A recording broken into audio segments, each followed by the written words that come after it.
Like, don't have rules in place if you're not going to actually do something about them.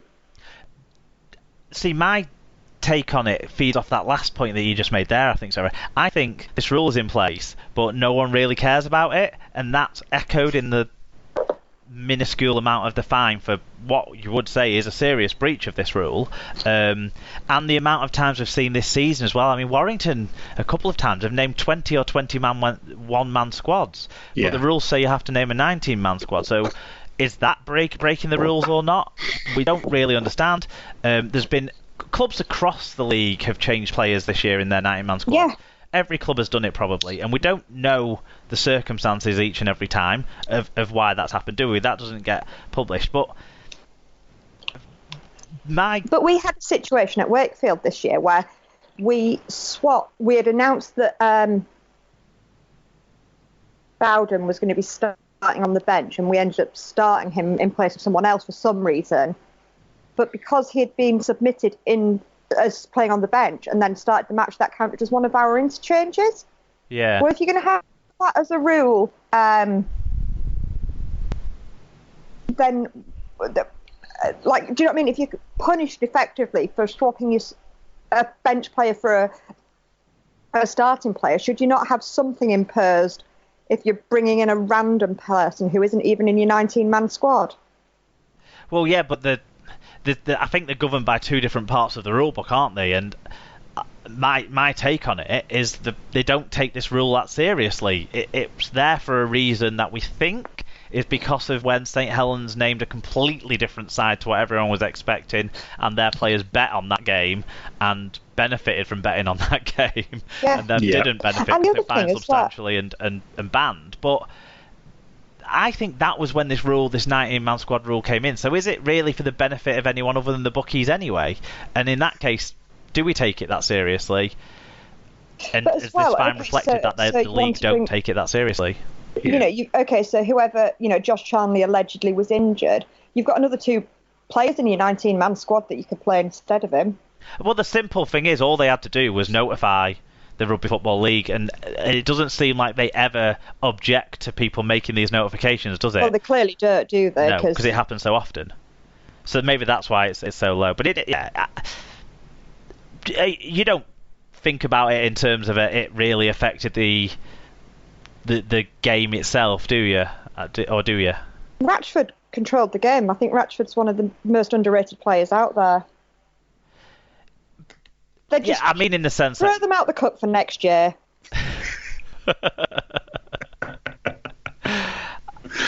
I'm not sure. People who wonder why we're laughing at that might find out later on in the show. But it's catching. Joshua was asking whether we could scratch the name off it and put somebody else's name on. And do you know something? To think, I actually wanted Warrington to beat St Helens in that final. Well, there you go. They've undone some good work that they might have done with the whole fans in this punishment. Now, what I would say is it's taken them 6 weeks. Well, it's because they couldn't have done anything before the cup, because then they might have had to make a calling on, should we throw them out and reinstate Hull?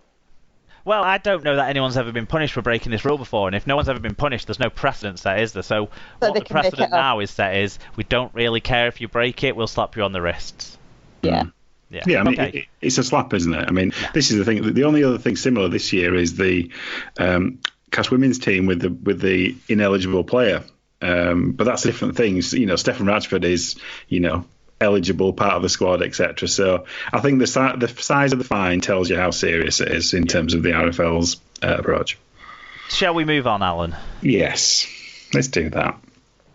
So where are we? I'm sure we talked about this guy leaving, but Tony Gigot, man of the match in the Catalans' historic Wembley Challenge Cup win in 2018, is to leave the Dragons, as well as Gigot, who apparently turned down a new deal. Kenny Edwards and Jodie Broughton, who is joining Halifax, will also be moving on from Perpignan. Yeah, we did speak about most of that before. Let's not speak about it this time. Yeah, move on. So, Leeds Rhinos forward James Donaldson has signed a new 2-year deal. Donaldson, who's 28, joined the Rhinos on a 1-year deal in January after a successful trial. A guy who came through at Bradford, Alan, so any quick mentions on that? I'm glad he's still playing because he had a succession of horrendous injuries at Bradford. So I'm glad he's got a Super League gig, and for me, a very hard-working classic squad player. So yeah, good player. Another good player who is looking for a club next year, Salford hooker Logan Tompkins will leave the club when his contract expires at the end of the season. The 27-year-old has made 100 appearances for the Red Devils since making his loan move from his hometown club Wigan permanent back in 2016. Part of what may explain him being passed up is the next news story. Yep. So Salford have confirmed the signings of Featherstone pair Jack Ormonroyd and Connor Jones. The pair were unveiled at half-time at Salford's final game against Hull KR on Friday. Australian hooker Jones, 24, joined Rovers from Northern Pride earlier this season and holds a UK passport, which is crucial, so won't count on the Red Devils quota. Ormonroyd, 27, is a prop that's played more than 90 games in 2 spells with Rovers, as well as turning out 15 times for Leeds. 27?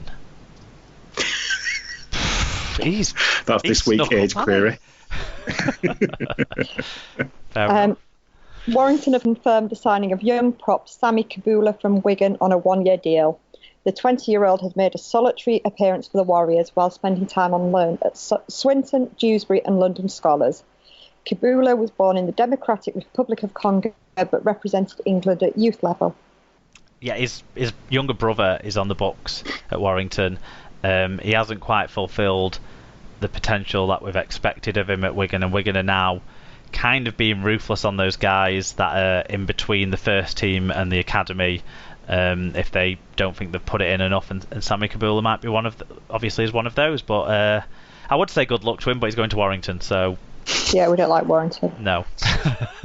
Hull FC forward Mickey Payer has confirmed he will retire at the end of the season. The 33-year-old has made 223. He must have made 224 now if he played at the weekend. Club appearances during his career. Didn't.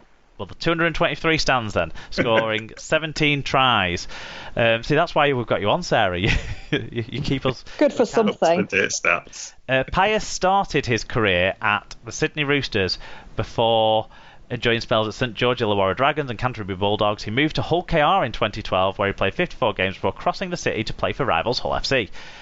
Payer then enjoyed a short stint back in the NRL with Newcastle between 16 and 17, and then rejoined Hull FC for 2018, where he has since become a fan favourite. We'll get confirmation on that soon. On the international scene, Payer earned 13 caps for Tonga between 2006 and 2013, as well as representing the Exiles on one occasion. You'll notice that I pronounce his name differently every time because I don't know what the correct pronunciation is. Sarah, another one of your players retiring at the end of the season. What do you think about this one? Yeah, I feel like it was always on the cards, and then just recently it'd been a bit uncertain because it hadn't been announced. He's been a good player for us. Possibly it's the right time for him to go out rather than sort of taking another year and then that being a year too long. I mean, he became a fan favourite despite the only years he missed out in that spell being the ones where he won the trophies. Yeah. That's unfortunate for him because, like you say, he has been a very solid, hard-working player. And he's a lovely guy as well. Yeah. I thought he was going to go at the end of last season. I think I mentioned that because he gave away everything bar his underpants at the end of the Wigan match. So, but lovely guy. Always given his all on the pitch, so can't fault him. Excellent. We wish him well in retirement then. Someone else who's retiring, Alan. Yeah, just before we go on, I'm predicting a mid-season re-signing for Payer next year. Put it down as a prediction. Because he has to be on the club's books in some other capacity, I think, for that to apply. All right, okay. Well, I'm going to say FC have got form with that one. Leeds veteran and SLP favourite Carl Ablett has confirmed he'll retire from rugby league at the end of the season. SLP Marmite. Yeah, SLP Marmite himself. The 33-year-old will hang up his boots as a one-club man, having come through the ranks at the Rhinos. He made 324 appearances for Leeds since making his professional debut in 2004, scoring 77 tries. That seems like a lot. The back rower earned 6 caps for England between 2012 and 2013. Ablett won 7 Super League titles, 2 Challenge Cups, 2 League Leaders' Shields, and a World Club Challenge. And the remarkable double of winning both the most overrated and most underrated player in the same year for the Super League Pod Awards. So, a sloppy legend. A sloppy legend, and indeed probably one of his biggest advocates, Dr. Bob, got in touch and said, Ablett is probably the most underrated, skillful and deeply honourable second row forward of his generation. He may have been past his best the last couple of years, but he'll always be a sunflower daisy delight to me. Oh, that's lovely, Bob. And Tom Andrew says, slightly relieved he's not the next one on the Leeds to KR conveyor. Great career, though. Those couple of years where he was in the England setup, I think his Leeds performances at that time completely warranted him being in the England setup, even though I've never been and never could be his biggest fan. That's the nicest thing I can say about him. Good luck in retirement. Very restrained of you. Shall I move on? Sorry, Sarah. Yeah, let's move on. Hull KR captain Joel Tompkins was banned for 2 games with an extra match for a frivolous charge added to his charge for punching. He was given a one-game ban for a Grade A punching offence in Rovers' recent home defeat by London Broncos. Tompkins also received a £500 fine plus another £500 for contesting the RFL's original ban. And Dr. Bob Phillips said, good to know that taking the piss out of a disciplinary panel leads to an increased ban. Mark, does this apply if he's in a championship side next year? Yeah, I mean, the only reason this is in because Dr. Bob's got in touch about it, so we've thrown it in because otherwise I wouldn't have much to say about it. But it is good that they do take these frivolous challenges seriously, isn't it? I'm sure we all agree on that. And if he was to be in a championship side next year, which we know Hull KR won't be, but he may, you never know, turn up for someone else. I don't think he will, but then yeah, his ban would apply, but he'd probably get to use up the second game of his ban in the pre-season, because oftentimes players get to use one game of any run of a ban in the off-season, don't they? Yes. So there you go. Another line on Hull KR, one that we saw today, so we've thrown into the rundown. Hull KR winger Ryan Shaw has left after 4 seasons at the Super League side. The 26-year-old, who was out of contract, scored 47 tries in 81 appearances and also kicked 140 conversions for the Rovers. Shaw, who is reportedly set to switch codes by joining second-tier Union side Yorkshire Carnegie, described his spell as an absolute pleasure. I would say his biggest value and attribute is more required in the other code, and that is his goal kicking. Yes. But to be fair, I have some very good memories of him scoring some quite ridiculous tries for us as well. But yeah, he's probably best with the boot, so he's probably ended up in the right place. Shall we move on to what has turned into Greater Manchester's primary location for soap operas, higher up the agenda than Weatherfield now, and that is Swinton/Sale. Yes, or / Manchester. The board of Championship side Swinton Lions have resigned over opposition to plans to change the club's name. They announced earlier this month that they had submitted a proposal to rebrand as Manchester Lions, but the board claim they have received threats of violence from some fans, and the Mayor of Salford and councillors from Swinton and Pendlebury objected to the change. Stephen Wilde will stay on as sole director on an interim basis, and the Lions Supporters Trust have been invited to formulate a plan to take the club forward. Interesting situation. Carsten says threatening the board members is a step too far. Now I can't understand this bit. Now, no, I don't understand that. Now they can get broke. I don't know. Move on. Who will put money into a club when it's likely that you'll see this repeat if you try to make the club sustainable? I think get it's these fans. Now they can go broke as Swinton Lions. There you go. Yes. Thank you, Sarah. Good job you're here, Sarah.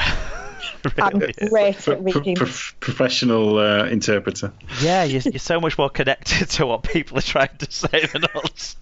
Yes. And Mark Butler says, I'm uneasy about this as I feel here it's a bit flat earth society. Abuse is